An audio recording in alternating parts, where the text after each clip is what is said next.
Welcome to the Banker Lamp. Please enjoy the video. You start by creating a bootable Windows 10 USB and booting the PC into recovery.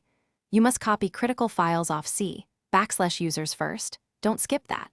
Once done, change BIOS or UEFI boot order to USB, then restart and choose Repair your computer. This gives you access to tools without reinstalling.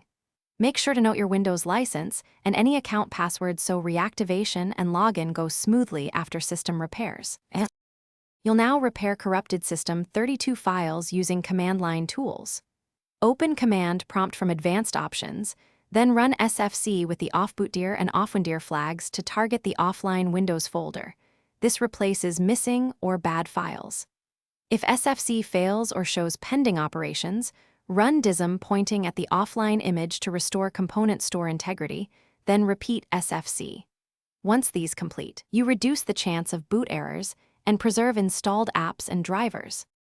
You finish by running chkdsk to fix disk level issues, then reboot to verify Windows boots. If the system still fails, run Startup Repair from the Recovery menu. If that does not help, restore a system image or last known good backup. Only consider a clean install as a last resort because it wipes programs. If something goes wrong, use the bootable USB to repeat repairs or access files. Keeping backups avoids data loss and saves hours of recovery time.